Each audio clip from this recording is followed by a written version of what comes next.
Hey watch lovers, Brad from Brent Miller Jewelers here in Lancaster, Pennsylvania. And today I decided to just pull out two Tag Heuer Autavia models that we had side by side in the case. These are the only two we have in stock at the moment. And I just thought it was a nice comparison to look at what I would consider a more modern Autavia here on my left, a three-hander, polished ceramic, black bezel. And then you have the 1972 Heritage Re-Edition model that, yes, this is an old model, was released years ago. We still have it new in stock, and I like it quite a bit. We had the entire collection up until a couple months ago. Well, four of them. Recently, a couple of them have sold, and this is the one that still remains. And as much as I like the one with the brown dial, I do really like the touch of red on the black. So this might be my favorite one out of those, I think, four that were released years ago. And both still, this one here is still in stock. So without further ado, cases of these are very similar. I have a 42.1 millimeter case is what I measured here on the modern version on my left, and 42.2, so 1 millimeter difference, essentially the same. Obviously, you have a chrono function on the right versus just your three-hander here on your left. 13.4 millimeters thick. This is where they do differ a little bit. We have a 13.4 millimeter case versus with that chronograph, the Heuer O2 movement, we have a 15.5, so a little over 2 millimeters thicker. However, 50.1 millimeter lug tip to lug tip versus 50.2. So again, about, I mean, what, a tenth of a millimeter? Same thing, a tenth of a millimeter on the case size.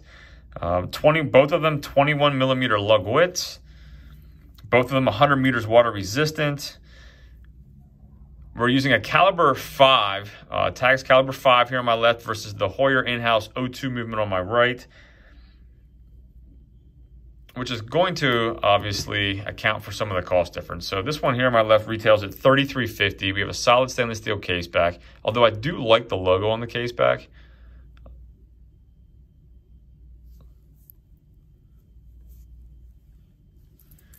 Versus the exhibition case back, skeletonized rotor of that Heuer O2 movement. We do have signed non-screw down crowns on both. There you have the vintage Heuer logo.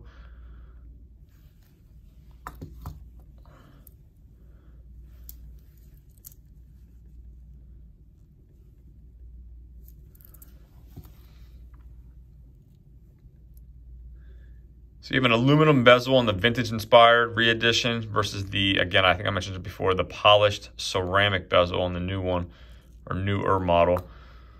Take a listen to the, and it is bi-directional.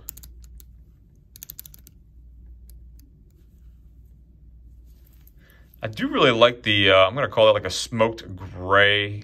Kind of has a textured dial to it, which I think really looks nice.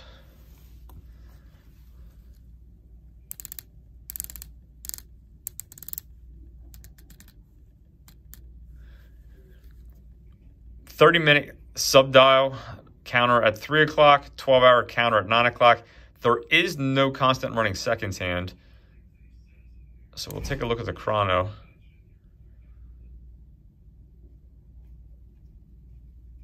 I like the color of the lume on the hands and on the hour indices there just a little bit. Really, it matches well and I think looks quite well with the red.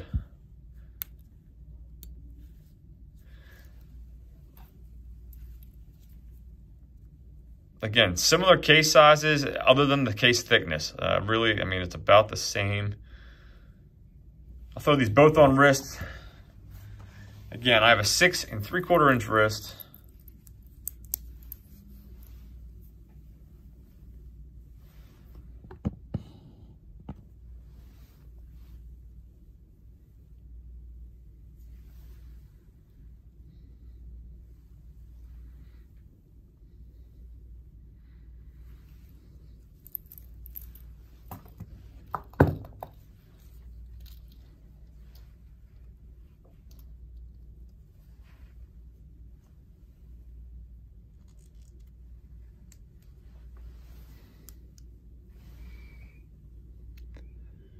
If you can't tell, I'm quite fond of this one. I like the color of it.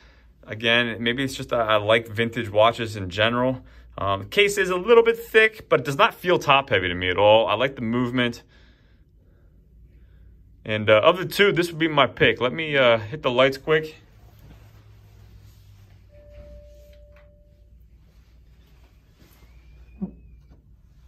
If you're looking for a chronograph with some historical significance, and you don't want to do Navitimer or Speedmaster, this is one to consider. I don't think you're going to see out in the wild or on someone else's wrist very often, if at all. So there's the lume.